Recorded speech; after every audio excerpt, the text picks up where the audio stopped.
자, 여러분 안녕하세요. 좋은 주식팁입니다. 오늘 굉장히 힘든 하루 보내셨을 겁니다. 특히 코스닥 투자하시는 분들은 진짜 어마어마하게 주가가 빠졌습니다. 어, 우리 증시의 문제라기보다는 이거는 그 이스라엘 네타냐후의 이걸 뭐라고 표현해야 될까요? 뭐 욕심도 아니고 미친놈이에요. 미친놈이죠. 완전 미친 새끼죠. 미친 새끼. 이 자기 어떤 국내 인기가 없고 이제 좀 사법 리스크가 좀 있었던 그런 인물인데 계속해서 전쟁 일으키고 이제 외부의 적을 만들어 가지고 눈길을 계속 그쪽으로 돌리는 그런 상황이었고, 또 트럼프의 중동 정책이 과거에는 일방적인, 뭐 바이든까지만 해도 일방적인 친 이스라엘 정책, 이스라엘이 무슨 짓을 해도 이스라엘 편을 무조건 들고, 그래서 이제 중동 다른 국가들과는 적이 되고 뭐 이런 상황이었었는데, 이제 트럼프는 극도의 어떤 실리주의를 추구하는 거죠.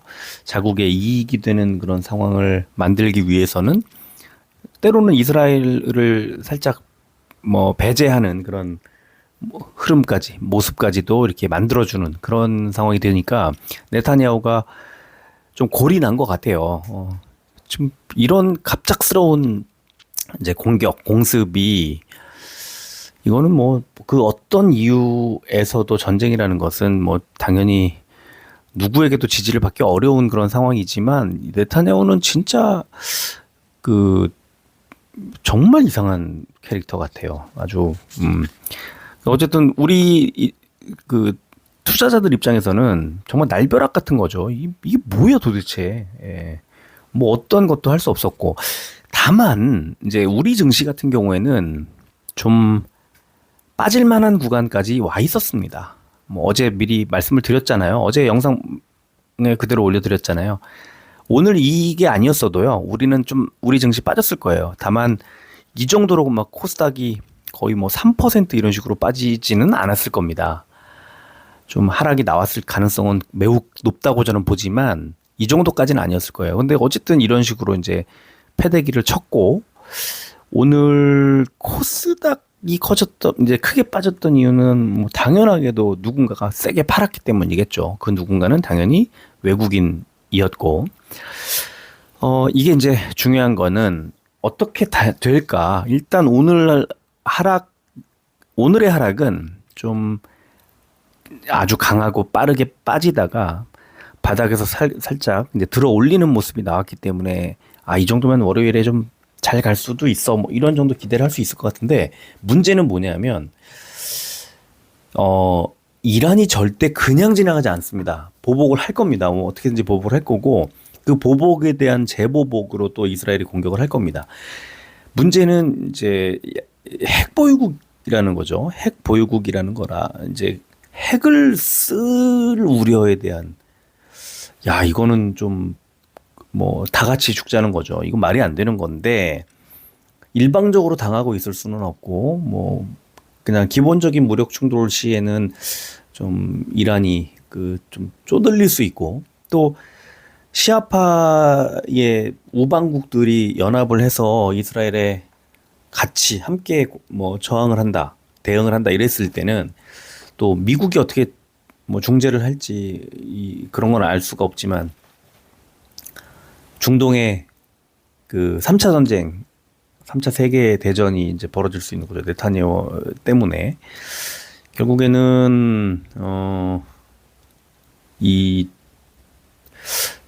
확전, 그다음에 핵 사용, 이런 것들에 대한 우려가 제가 볼 땐 증시를 당분간 좀 짓누르지 않을까. 물론 여기에도 시간이 어느 정도 지나면은 적응을 하게 되겠죠. 근데 결국은 당분간은 뭐 일단 이란의 보복 뭐 이런 이슈들이 당연히 있기 때문에 주가가 오늘처럼 이렇게 막 가파르게 그렇게 빠지지 않을 수는 있겠지만, 그렇다고 뭐 갑작스럽게 반등을 하기도 쉽지 않은 그런 구간이 된다는 겁니다. 그러니까 오늘은 개별 종목의 어떤 이슈라기보다 시장 전반에 이 이스라엘 이란 전쟁으로 인한 그 대외 리스크 때문에 주가가 이제 크게 빠진 거라는 거를 일단 감안을 하시고, 그렇다면 이스라엘 이란 전쟁의 추이를 좀 보면서 투자 계획을 잡는 게 중요하지 않을까, 저는 이렇게 봅니다. 자, 제일 먼저 그 해외 언론들 먼저 좀 보면요. 오늘 하루 종일 속보를 계속 이제 이 라이브를 걸어놓고 속보를 날리더라고요. 거의 모든 언론이 다 그랬습니다. CNN이 이제 이스라엘이 이란 핵시설, 군사시설 타겟을 이제 공격했다는 대문짝만한 제목 아래에 뭐 잘게 다 쪼개놨지만 전부 다 이 내용으로 CNN은 하루 종일 지금까지도 속보를 계속해서 내보내고 있고요. 자, 그리고 중동 소식이기 때문에 사실 그 알자지라가 가장 빠를 수 있습니다. 근데 알자지라도 메인 페이지, 이제 영문판 페이지에서 이 하루 종일 이 이스라엘이 이제 공격했다는 것을, 그래서 지금 뭐 보도 나오는 것들 보면은 이란의 되게 중요한 군사 지도자 2명이 이번 공격으로 이제 사망했다는 소식도 나왔고, 이란이 가만히 있을 리가 없습니다. 그래서 이제 이게 어떻게 전개가 될까, 이 전쟁이, 이게 이제 굉장히 중요한 이슈가 될 텐데, 저는 좀 당분간은 물론 뭐 당분간 이런 것들 우려하느라고 뭐 매수를 못했더니 찔끔찔끔 올라가더라, 내지는 뭐 반등이 바로 나오더라, 이럴 수는 있겠죠. 그러나 그렇지 않을 가능성에 대해서 계속 열어둬야 되는 지점이다. 이거 어렵죠. 전쟁이 확산됐을 때 이란이 막 이스라엘하고 전면전 하겠다고 난리치고 이렇게 되면은 주가가 쉽지 않죠, 움직이기가. 이제 그런 부분들을 좀 고려할 필요가 있다는 거고요. 자, 오늘 시황을 좀 보겠습니다. 일단 가장 먼저 외국인들의 그 수급이 좀 보이긴 하는데, 자, 코스피는 150 종목이 올랐고 766 종목이 빠졌습니다. 뭐 빠진 종목이 훨씬 많았죠. 0.87% 빠졌고요. 코스피 100은 0.77, 오히려 대형주들이 좋은 흐름이 나왔습니다. 코스닥은 254종목이 올랐고요. 1415 종목이 빠졌습니다. 2.61%, 장중에 뭐 3% 넘게까지 빠졌었는데 2.61% 빠졌고, 코스닥 150이 3.27% 빠졌으니까 대형주들이 폭삭 주저앉았다, 이렇게 볼 수 있겠습니다. 코스피는 기관만 팔았는데 금융투자가 매도의 중심에 있었고요. 코스닥은 외국인 기관이 양매도를 했는데 외국인이 3천억 원 정도 매도를 했습니다. 지금 선물지수 1.08% 빠진 거 여러분들 보고 계시지만 지금은 1.25% 빠지고 있습니다. 낙폭을 키우고 있습니다. 아주 중요한 정보고요. 원달러 환율은 올라갈 수밖에 없겠죠. 불안정하니까 1.04% 올라서 1371.2원. 자, 지금은 1370.6원으로 약간 내려왔습니다. 조금 이제 안정세를 조금 보이는, 환율 시장은 안정세를 좀 보이고 있습니다. 국제 유가는 0.16% 내려서 68달러대를 기록했습니다. 이제 오늘 좀 올라갈 가능성이 좀 있어 보이긴 합니다. 자, 코스피는 강보합권에서 개장한 코스피가 장 초반에 이스라엘의 이란 공습 소식에 8거래일 만에 하락세로 전환을 했다. 장중에 한때 1% 이상 하락하며 2870대까지 밀렸지만 외국인이 장 막판 순매수로 전환하면서 낙폭을 만회했다, 이런 분석이 나왔고요. 자, 코스닥은 장 초반 이란 공습 소식에 8거래일 만에 약세 전환한 코스닥은 장중에 기관과 외국인의 동반 매도세 확대로 2%대 하락했다, 이런 분석 나왔고요.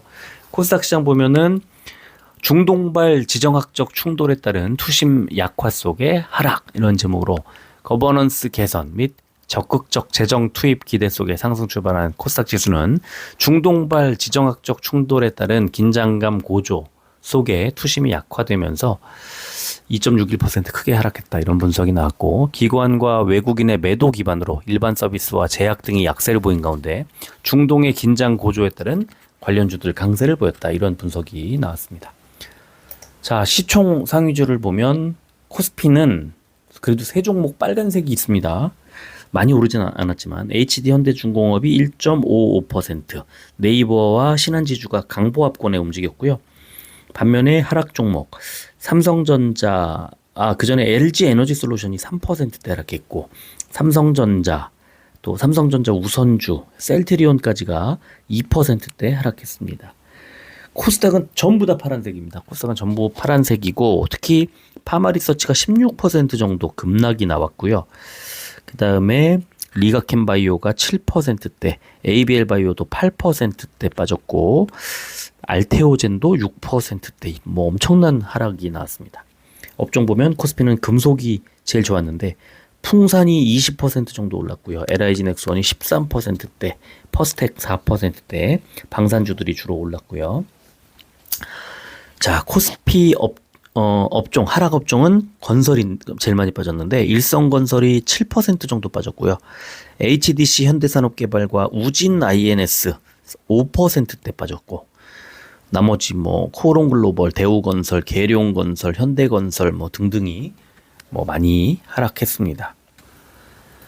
자, 코스닥은 운송 창고 업종이 혼자 반등이 나왔지만 자세히 보면 태웅로직스가 3.6%대 상승이 나왔을 뿐 나머지 다 빠졌고요.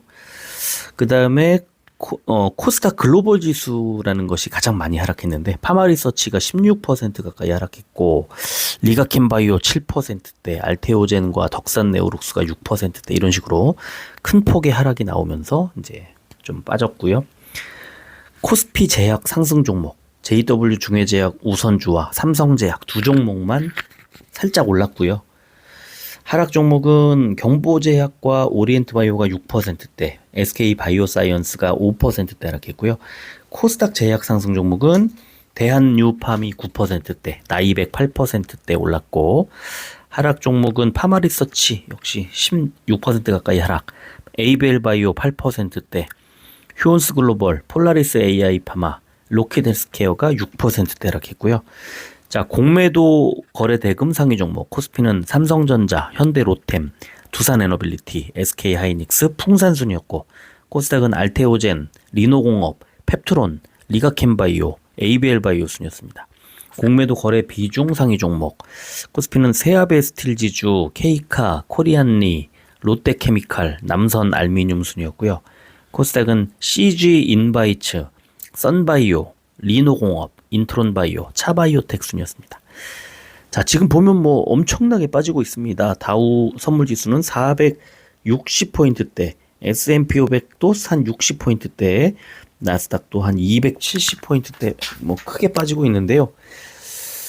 자, 지금은 어떨까요? 지금 상황을 좀 보겠습니다. 다우는 마이너스 434, S&P 500은 마이너스 55, 나스닥은 마이너스 256. 그러면 낙폭을 약간 줄이고 있는데 그렇지만 그래도 많이 빠지고 있습니다. 오늘 아마 미국도 어느 정도는 좀 빠질 가능성이 높다 이렇게 볼 수 있겠죠.